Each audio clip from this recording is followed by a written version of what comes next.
Mr. Speaker, there is no act of parliament that has been subjected to litigation more than the CDF Act, Mr. Speaker. And this is done basically by people who hate members of parliament. They are not doing it for anything else other than hatred that they have for members of parliament, Mr. Speaker.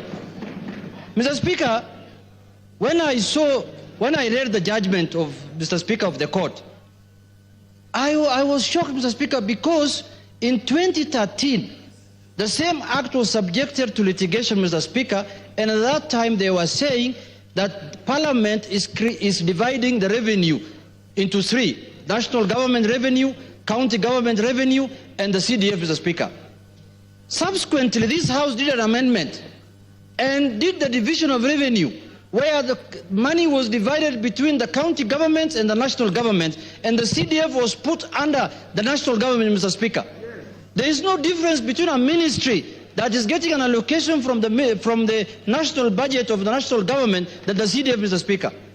Mr. Speaker, I was shocked to see in the judgment of the court that one of the reasons why they are saying this act is unconstitutional is because Parliament passes 7 names of members of the CDF committee, Mr. Speaker. How many names do we pass here? We pass even names of commissions, we pass names of county secretary, we pass names here, PSS, AG, we pass here even commissioner of what this is called, commissioner communication authority, Mr. Speaker.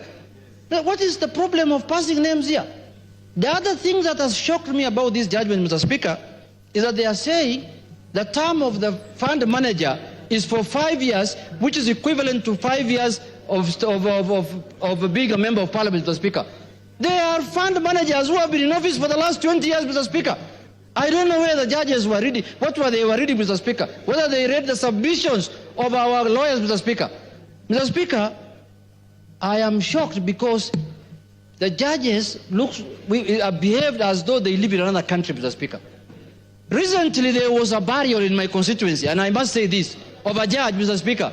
And the funeral was conducted in a primary school, and those classes were built by CDF, Mr. Speaker. They were not built by county government or built by anybody else. Mr. Speaker, the way the CDF has changed the lives of Kenyans, Mr. Speaker, every person knows in this country, including judges. Do they not go home? Do they not come from villages in this country, Mr. Speaker? And people, I'm asking the judges on the floor of this House, from the floor of this House, Mr. Speaker. In my constituency alone, there are over 3,000 to 4,000 students who benefit from bursary. Children of single mothers, orphans, Mr. Speaker. Where do they expect us to take those children, Mr. Speaker? If CDF is scrapped, the best thing I can do is to put those children in a bus and bring them to the homes of the judges, Mr. Speaker, so they can give them fees. Those children can go back to school, Mr. Speaker. You can't make the lives of Kenyans miserable by just doing a judgment that does not make any sense, Mr. Speaker, according to me. And we are allowed to critique judgment, Mr. Speaker. They had their say, we must have our say here on this floor, Mr. Speaker. Mr. Speaker, I have been a believer, I have been a supporter of the independence of the judiciary, Mr. Speaker. But now I've come to believe that judiciary now is living in an ivory tower, and they must come down from that ivory tower, Mr. Speaker. Mr. Speaker, the problem in this country about the 3 arms of government, the other 2 arms of government, the executive and the legislature, are subjected to accountability through elections after every 5 years. Judges are never accountable to anyone. They are accountable to themselves and to JSC, where majority of the members are judges, Mr. Speaker. And you just wait until you reach 70 or 74 years and you retire. You are not accountable to anybody. How do you want to make the lives of Kenyans so miserable by saying that CDF is not doing anything? Mr. Speaker, CDF is unconstitutional. This is a Mr. Speaker.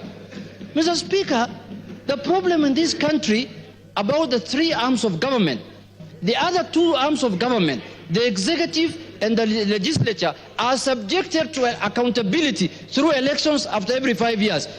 Judges are never accountable to anyone. They are accountable to themselves and to JSC, where majority of the members are judges, Mr. Speaker. And you just wait until you reach 70 or 74 years and you retire. You are not accountable to anybody. How do you want to make the lives of Kenyans so miserable by saying that CDF is not doing anything? Mr. Speaker, CDF is unconstitutional. This is a judgment that has been procured by the Council of Governors, Mr. Speaker, and it is out of egos.